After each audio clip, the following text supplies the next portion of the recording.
बच्चा ठहरने में तकलीफ़ आना, प्रेगनेंसी नहीं हो पाना, कंसीव नहीं हो पाना, यह समस्या आजकल 10 से 15% कपल्स के साथ आ रही है। यह समस्या आजकल बढ़ रही है। बहुत से कपल्स ऐसे होते हैं जो प्रेगनेंसी प्लान कर रहे होते हैं परंतु उन्हें रिज़ल्ट नहीं मिल रहा होता है। तो आज हम डिटेल में ये जानेंगे कि कब आपको डॉक्टर को कंसल्ट करने की ज़रूरत होती है, यानी कि कितना टाइम आप नेचुरल प्लान कर सकते हैं और किस स्थिति में आपको डॉक्टर के पास जाने की ज़रूरत है, क्यों प्रेगनेंसी होने में प्रॉब्लम होती है, क्यों बच्चा नहीं ठहर पाता है, महिलाओं के अंदर ऐसी क्या तकलीफ़ होती है जिसके कारण बच्चा नहीं ठहरता है, पुरुषों में ऐसी क्या तकलीफ़ होती है जिसके कारण बच्चा नहीं ठहरता है, क्या हम नेचुरली ऐसा कर सकते हैं जिससे कि प्रेगनेंसी ठहरने की संभावना बढ़े, कब आपको नेचुरली प्लान करना छोड़ के डॉक्टर के पास जाना चाहिए और डॉक्टर्स ऐसा क्या करते हैं जिससे कि बच्चा ठहर जाता है, उसके बारे में आज हम यहाँ पे डिटेल में जानेंगे। मैं डॉक्टर दीप्ति जैन, गायनेकोलॉजिस्ट। तो देखिए, इनफर्टिलिटी एक ऐतिहासिक समस्या है। पहले भी जैसे कि आपने हिस्ट्री में सुना होगा, जैसे कि झांसी की रानी थी, उनको कोई बच्चा नहीं हुआ था, प्रेगनेंसी नहीं हुई थी तो उन्हें बच्चा अडॉप्ट करना पड़ा था। तो ऐसा नहीं कि पहले नहीं होता था, पहले भी ये समस्या आती थी। आजकल थोड़ी ज़्यादा आने लग गई है क्योंकि हमारा लाइफस्टाइल चेंजेस इस तरह के हो चुके हैं। यूजुअली जो प्रेगनेंसी प्लान करने की एज है वो थोड़ी लेट हो चुकी है, जब थोड़ा नेचुरल कंसेप्शन की जो पॉसिबिलिटी होती है वो थोड़ी कम हो जाती है। स्ट्रेस लोगों की लाइफ में बढ़ चुका है जिससे हार्मोन्स डिरेंज होने लग जाते हैं। तो देखिए, प्रॉब्लम्स तो आती हैं। हम लोगों ने यूजुअली पाया है कि 30-35% केसेस के अंदर अगर बच्चा नहीं हो रहा है तो और प्रॉब्लम महिलाओं के अंदर होती है, 30-35% केसेस में प्रॉब्लम पुरुषों के अंदर होती है और 30-35% पेशेंट्स ऐसे होते हैं, केसेस ऐसे होते हैं जिनमें पता ही नहीं चलता कि प्रॉब्लम किस में, कहीं कोई प्रॉब्लम मिलती ही नहीं है। तो आपको कब तक नेचुरल की ट्राई करनी है? देखिए, अगर आप प्रेगनेंसी प्लान कर रहे हैं और अनप्रोटेक्टेड रिलेशनशिप रख रहे हैं 1 साल तक के लिए, यानी कि आप किसी भी प्रकार का कोई गर्भ निरोधक नहीं यूज़ कर रहे हैं और 1 साल तक हो गया है आपकी शादी को और फिर भी बच्चा ठहरा नहीं है, तो आपको अपने डॉक्टर से मिलना चाहिए। लेकिन डेफिनेटली आपको कम से कम 1 साल का समय ज़रूर देना चाहिए प्रेगनेंसी होने के लिए, बच्चा अपने आप ठहरने के लिए। परंतु यदि आपकी उम्र 35 साल से अधिक है तो आपको 6 महीने नेचुरल की ट्राई देनी चाहिए। 6 महीने के बाद में अगर बच्चा नहीं ठहरता है 6 महीने के अंदर, तो आपको अपने डॉक्टर से, गायनेकोलॉजिस्ट से कंसल्ट करना चाहिए। महिलाओं को अगर देयर इज़ अ हिस्ट्री, एक नोन केस है, यानी कि उन्हें पहले से पता है कि उन्हें एंडोमेट्रियोसिस की समस्या है या पीसीओडी की समस्या है या पीरियड्स काफ़ी इरेगुलर है, बिना दवाइयों के आते ही नहीं हैं, 3-3, 6-6 महीने से पीरियड्स आते हैं, पीआईडी की समस्या रही हुई है, तो ऐसे केसेस के अंदर उन्हें डायरेक्टली डॉक्टर से कंसल्ट कर लेना चाहिए। अगर आपकी उम्र 40 से अधिक है तो आपको किसी प्रकार के किसी कैंसर का ट्रीटमेंट किया गया है तो आपको डायरेक्टली डॉक्टर से कंसल्ट कर लेना चाहिए और फिर उसके हिसाब से प्रेगनेंसी प्लान करनी चाहिए, अगर आपको ये नोन केसेस हैं, ये नोन प्रॉब्लम्स रही हैं। अदरवाइज़ हम डेफिनेटली कहते हैं कि आप 1 साल का समय ले सकते हैं।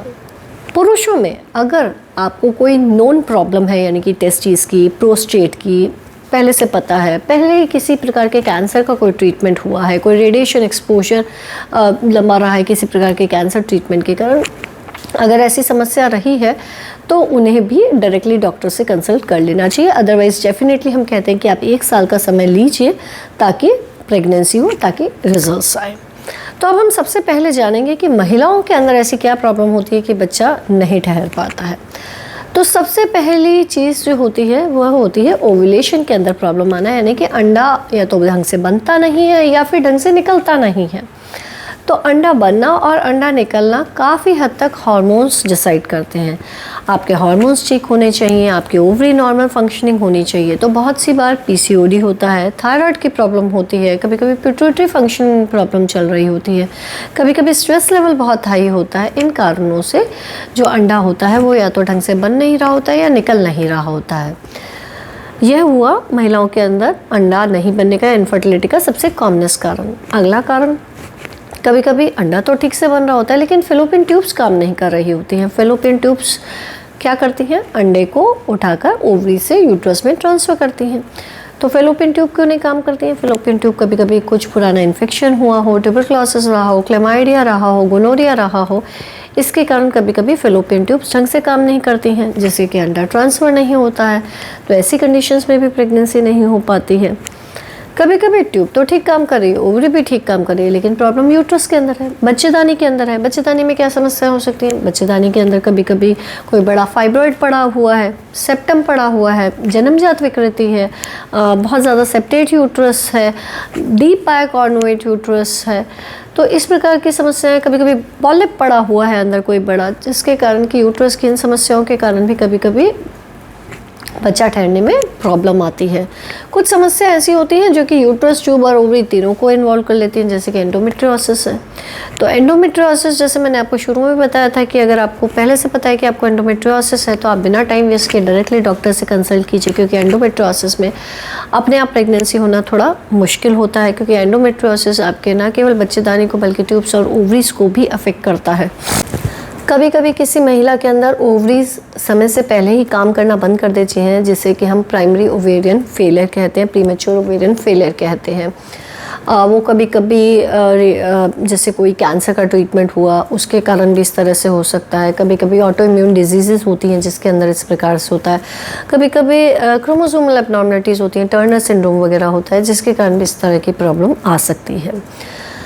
कभी कभी महिलाओं के अंदर पेल्विस के अंदर एडेशंस होते हैं, यानी कि चीज़ें आपस में चिपकी हुई होती हैं। चिपकी हुई क्यों होती हैं? कभी कोई पुरानी सर्जरी के कारण, जैसे कि अपेंडिक्स फट गया, अपेंडिक्स की सर्जरी हुई, उसके कारण सब चीज़ें आपस में चिपक गई।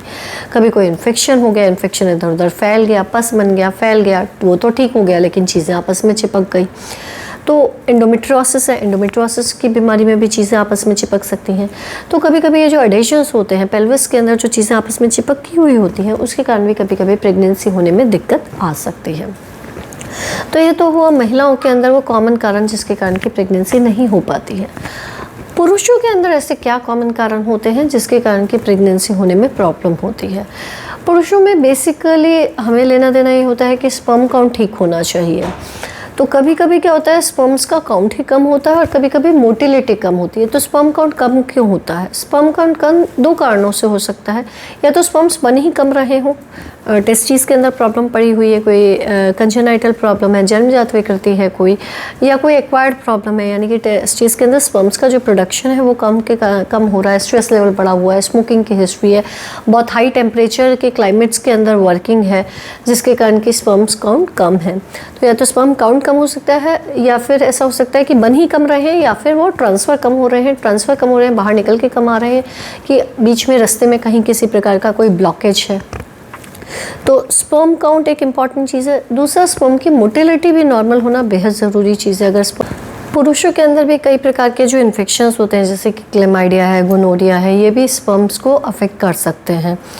जिनमें स्मोकिंग की हिस्ट्री थोड़ा हायर साइड में रहती है, अल्कोहल की हिस्ट्री है, या किसी प्रकार के कैंसर ट्रीटमेंट रहा है, या उम्र 40 से अधिक साल की है, तो कंसीव करने में थोड़ी दिक्कत आने की जो संभावना है, पॉसिबिलिटी है, पुरुषों के अंदर इन कारणों से भी थोड़ा बढ़ सकती है। उनका कभी कभी वर्किंग एनवायरनमेंट इस प्रकार का है कि हाई टेम्परेचर के अंदर उनको काम करना पड़ता है, स्ट्रेस लेवल बहुत अधिक है, तो भी पुरुषों में स्पर्म काउंट या स्पर्म मोटिलिटी अफेक्टेड हो सकती है, जिससे कि कंसीव करने में थोड़ी डिफ़िकल्टी आ सकती है। कभी कभी कुछ बीमारियां जैसे कि डायबिटीज़ है, इवन बचपन में अगर कभी मम्प्स हुआ है तो वह भी कंसीव करने की पॉसिबिलिटी को थोड़ा कम कर सकते। जब कोई कपल हमारे पास में आता है कि वह प्रेगनेंसी प्लान कर रहा है, कंसीव करने की कोशिश कर रहा है, लेकिन बच्चा नहीं ठहर रहा है, तो सबसे पहले हम उसकी डिटेल हिस्ट्री लेते हैं। हम ये जानते हैं कि एक्चुअली उसको प्रेगनेंसी प्लान करते हुए कितना टाइम हुआ है, क्या उसको उसके ओवुलेशन के डे के बारे में, किस टाइम पे रिलेशनशिप बनाना है, इन सभी चीज़ों की जानकारी है या नहीं है।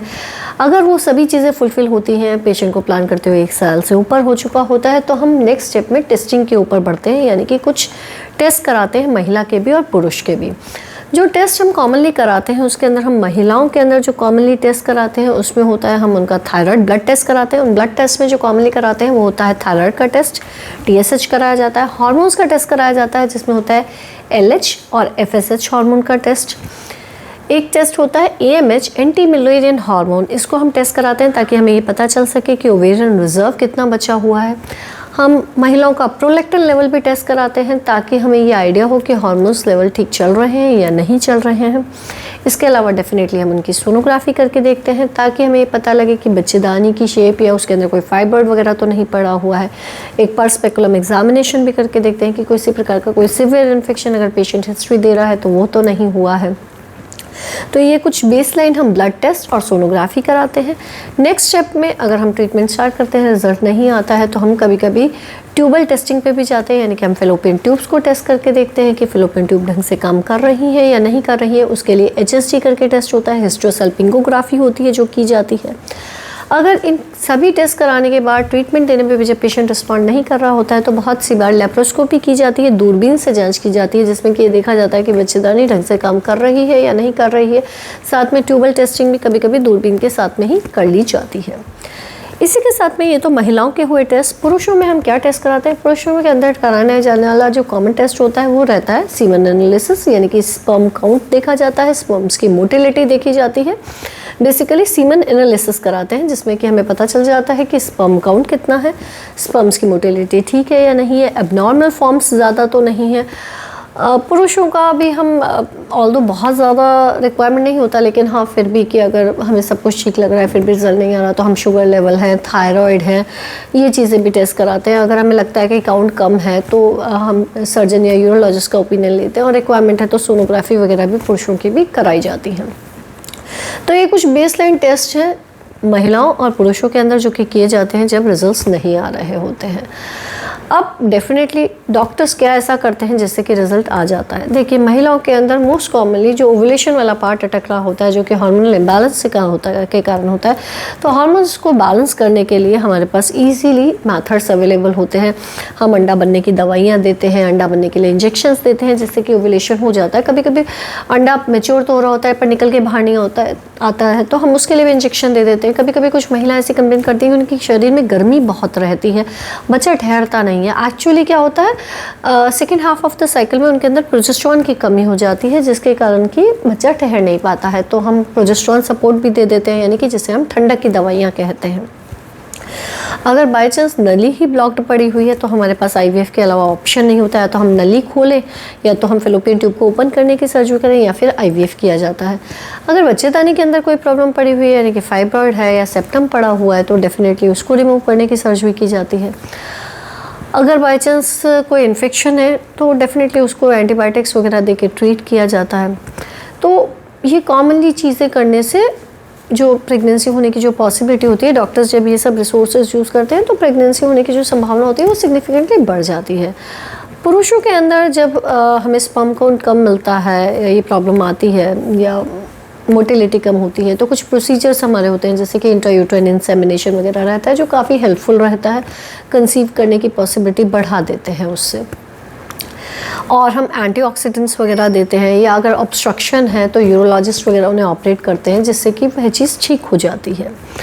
पर नेचुरली आप ऐसा क्या कर सकते हैं जिससे कि यह प्रॉब्लम अपने आप कम हो या ना हो? तो डेफिनेटली पुरुष हो या महिला हो, दोनों के लिए एक हेल्दी लाइफस्टाइल मेंटेन करना बहुत ज़रूरी है। आप दोनों ही हस्बैंड और वाइफ एक्सरसाइज पे ध्यान दीजिए, रेगुलर एक्सरसाइज कीजिए, अपनी डाइट को हेल्दी मेंटेन कीजिए, प्रोटीन का इंटेक डाइट के अंदर अधिक रखिए, कार्ब, रिफाइंड शुगर्स है, जंक फूड है, इनका इंटेक कम कीजिए, फैट्स में जो अच्छे फैट्स हैं उन्हीं का प्रयोग अधिक की मात्रा में कीजिए, हरी सब्जियां हैं, फल है, फ्रूट है, ये सब थोड़ी अधिक मात्रा में लीजिए। स्ट्रेस का लेवल कम रहेगा तो हार्मोन्स बैलेंस रहेंगे, कंसीव करने की पॉसिबिलिटी बढ़ी रहेगी। स्ट्रेस कम रखने के लिए yoga, meditation, exercise definitely helpful रहती है। बायोलॉजिकल क्लॉक को अपने फॉलो कीजिए, यानी कि समय पे उठिए और समय पे सोइए, वो एक इम्पॉर्टेंट चीज़ है। डीप स्लीप, गहरी नींद, अच्छी गहरी नींद भी आपके हार्मोन्स को बैलेंस रखने में काफ़ी हेल्पफुल रहती है। पुरुषों के लिए हम स्पेसिफिक कहते हैं कि हाई टेम्परेचर में उनका वर्किंग ज़्यादा नहीं होना चाहिए क्योंकि उससे स्पर्म्स अफेक्टेड होते हैं। अल्कोहल और स्मोकिंग का इंटेक पुरुष और महिला दोनों को ही कम की साइड में करना चाहिए, ना ही करें तो सबसे अच्छा। इन चीज़ों का आप ध्यान रखेंगे तो जो नेचुरल पॉसिबिलिटी रहेगी प्रेगनेंसी होने की वो डेफिनेटली बढ़ेगी। अगर फिर भी आपको रिजल्ट नहीं आ रहा है, आपको प्लान करते हुए 1 साल से अधिक का समय हो गया है, तो आप अपने गायनेकोलॉजिस्ट को ज़रूर से मिलिए। साइंस काफ़ी एडवांस हो चुकी है, रिजल्ट्स आने की पॉसिबिलिटी काफ़ी ब्राइट रहती है। उम्मीद मत छोड़िए, कंसेप्शन होना इतना भी डिफ़िकल्ट नहीं होता है। All the best. अगर फिर भी आपको कोई कन्फ्यूजन हो तो आप कमेंट बॉक्स में लिख के हमसे पूछ सकते हैं। चैनल को सब्सक्राइब कीजिए। धन्यवाद।